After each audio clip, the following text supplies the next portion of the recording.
Hairline feminization is taking a hairline that's male, assigned at birth, or male pattern, and making it female.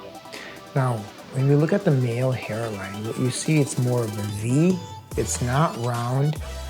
There's a frontal forelock with temples that go back. When we do hairline feminization, we bring the hairline forward. In someone typically assigned female at birth, the distance of the forehead from the hairline to the glabella, or this area, is about 6 centimeters.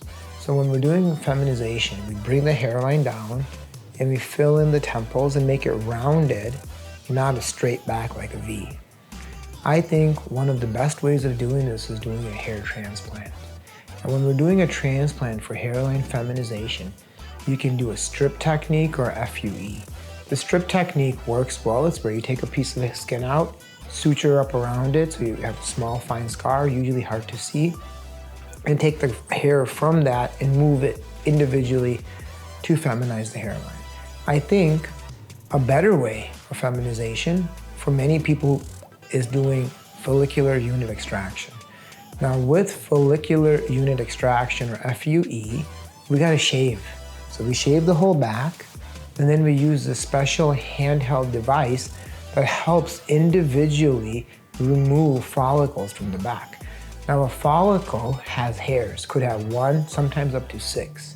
So we use a special device that helps, and you hold it by hand under magnification, and we remove individual follicles one by one. These follicles are removed. We then take them on what's called the back table of the operating room, where we clean them up, remove any extra skin, make sure they're healthy and viable.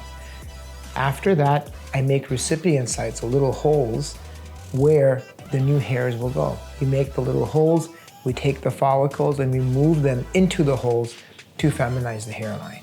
And when you do this, you can't just put hair in the front and not treat anything behind it. Because the hair that you move from the back, the hair here, is permanent hair. And when you move hair, it has this propensity for something called donor dominance, or it acts in the new site from where it came from, the old site. So this hair is permanent. This is not, oftentimes not as permanent.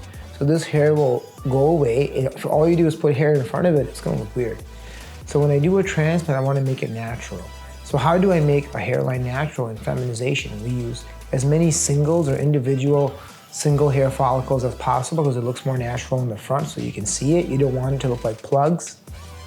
And we put the hair at a specific angle, direction, and orientation that the natural hair grows in.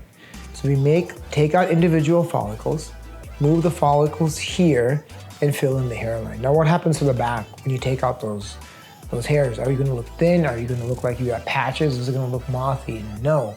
If you do it right and you remove the follicles appropriately, what happens is a small little, usually 1 millimeter in diameter hole just shrinks and closes up. So you don't see a difference in the back. And that's the way it should be. So if you take out individual follicles and you spread out your removal, the back of the scalp actually shrinks a little bit, nothing noticeable, but the hole just closes and things around it come in. So you don't know what happened in the back. Then you move it to the front, so it's essentially a scarless surgery. It's sort of like painting a wall or a car door. You can't just paint that spot to fill it in.